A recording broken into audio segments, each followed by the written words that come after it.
Show you my raised beds. These are overgrown with grass, kind of like it is over there, because I just haven't gotten around to it. But yesterday I pulled it all out, and you can kind of see the shallot take I got there. I've got some pretty nice bulbs in here that I need to put up. You know, some are smaller, some are a little better. But these overall are a little smaller than last year's harvest. And over in that bed over there was my garlic, and I've got a good bit of garlic. This is just store planted garlic. I just bought, I think, 4 cloves, maybe 5 cloves. I planted all this. I've got just a lot of garlic in there. It just needs to be cleaned up. So that's the beds here. I wanted to show you my fruit trees. I got sparse leaves on the fruit trees this year. I don't know if that means they're diseased or not, but I've got some peaches here that hopefully will make it to ripeness if I take care of my situation that I'm about to tell you about. This tree here was my best tree, and before we went on that Maumelle park camping trip in the RV, our maiden voyage, this thing was absolutely loaded with big, beautiful peaches. And I was really pleased, more or less, with it. There was some damage, but I came back and there is not one fruit on this entire tree.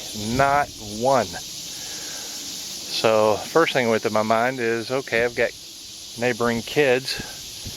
They saw I wasn't here and they came and got them. But I've got a good neighbor and he told me everything was quiet, so I ruled that out.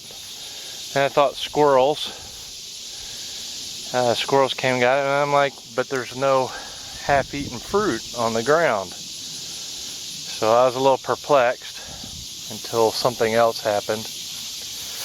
Anyway, I'll tell you about that in just a minute and show you. Here's a fruit tree that was diagnosed with a disease I'd mentioned before that is basically in the roots. I think nematodes or something. But it's trying to survive. I may end up cutting it down. We'll see what it does next year. These next 2 trees are over, you know, they're, as you can see, they're way down with a lot of fruit. And the fruit is on the smaller side, pretty color, not a lot of blemishes, and really weighed down, but it's not, they're not nearly ripe yet, which is why I suspect the fruit is still there. The critters haven't attacked this one or this one. Well, there's a little bit right here, but that may be a squirrel. But anyway, this one's pretty much the same way. Okay, coming over here to my garden, I wanted to show you this. I've got some nice cantaloupes coming on in there. These are ambrosia, and some of them are pretty good size. You can see here in my hand. These things taste incredibly good, and so I've been really pleased with those. I've got a couple fruit squash that I'm developing. Here's one. It's an acorn that is something I'm really looking forward to, and it's got the silver around it to remind me to get that one. That one was selfed, so that one has seed that I'm saving in it. And this is what I woke up to this morning. You see that? My corn is less than a week from being taken. Less than a week. And look at this. Everywhere. Every stinking corn cob almost.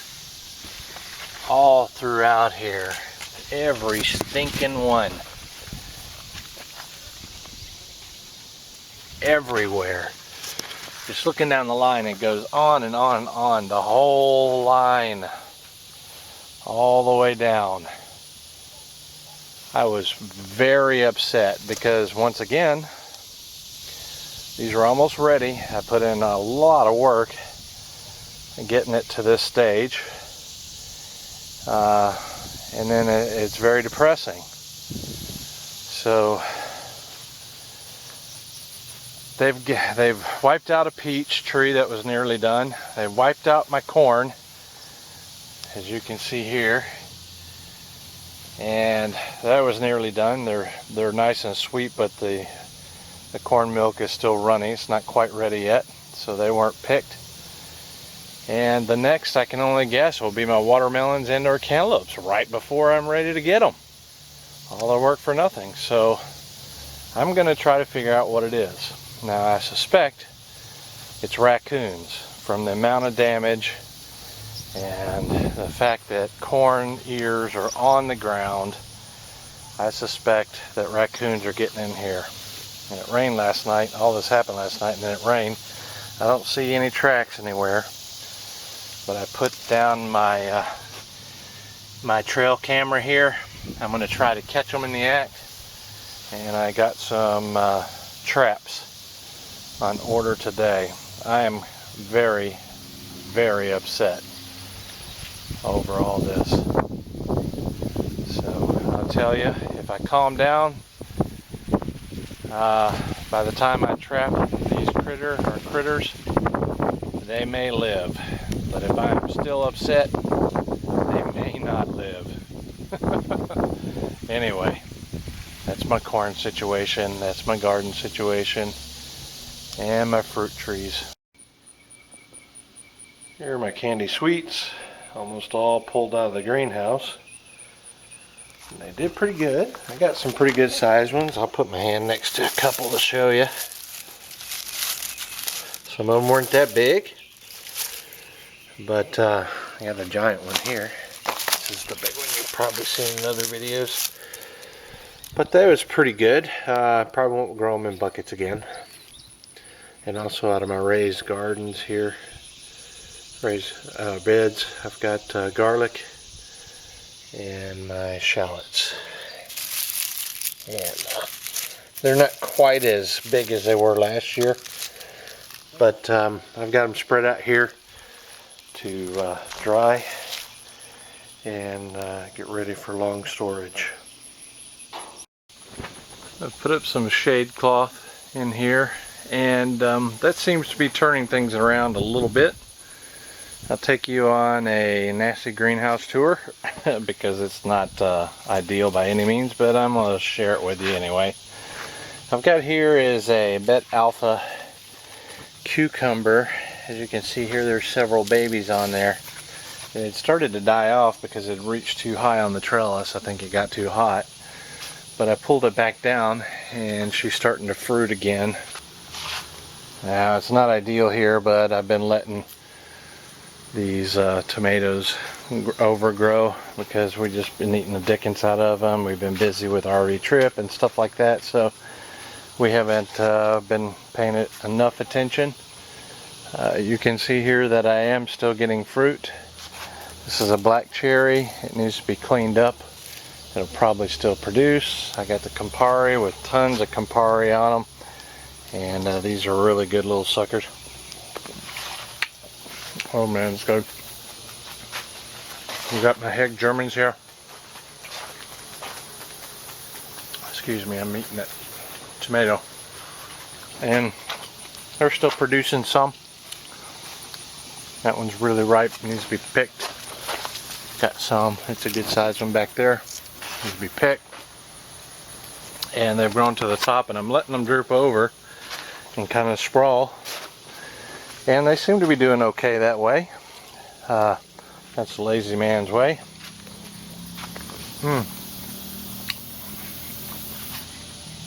There's another, oh, excuse me. This is another one. This is a black cherry. A really good tomato, sweet. I got some figs, my mom's figs. I think they're brown turkey, but I'm not sure for sure. I got in this row, these are the Mossvich tomatoes. Still got some going. There's a rotten one there. I'm just showing you, haven't been taking care of them as much as I should. I think I can clean these up and may do that in the next couple of weeks and keep this thing going. Over here I've got, you can see here, that's a candy onion. That one's really big. This one's not so big, but I got several onions in here that really are ready. Marigolds, attractant for pollinators and or a pest deterrent.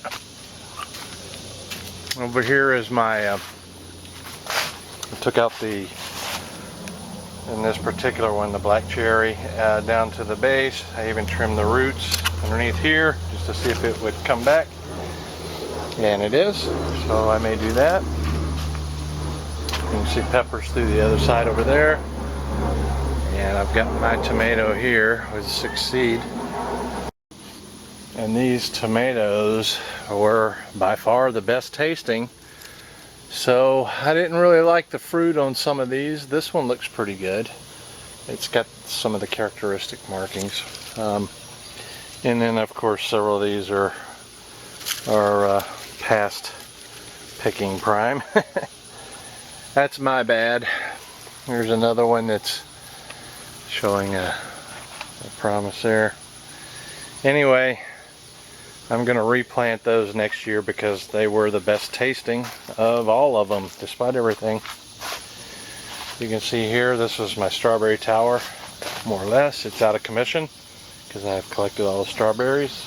I took the video on that, and I will share it at some point in the future once I find out if what I've done will produce. Here I've got peppers. Peppers are producing. Got big gems here. Got jalapenos here. Got, looks like another big gem. Some California Wonders are producing over there. And some bullhorn type. I think this is, yeah, here's one that's coming on. This is a Carmen hybrid, which I saved the seed from. And the seed is looking like it's copying the parent pretty much on that particular one.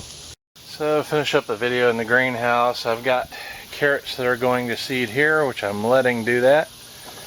I've already collected broccoli that I've let go to seed, Pac-Man version, and that's supposedly an F1. We'll see what comes of that when I replant it. I've got ambrosia melons there, and most of the squash, all the squash from this row has been removed, and all I've got growing here is ambrosia, maybe a Sharon Taste or two, and there's some behind over in here. Let's see if I can let you see some back there that are growing too. I just decided to just let them go. They're not doing nearly as well as the ones out in the field. But that is pretty much it. I'm still getting cucumbers. I'm still getting lots of tomatoes.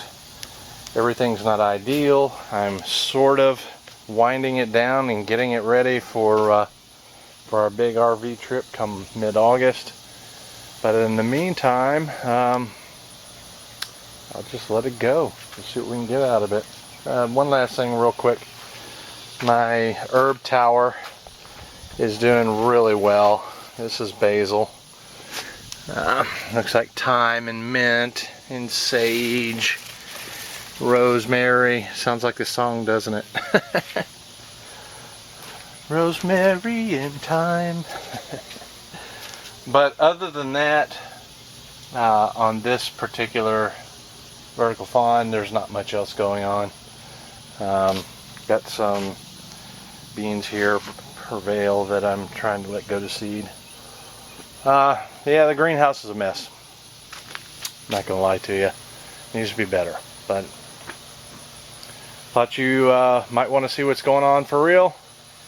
This is Brent signing off.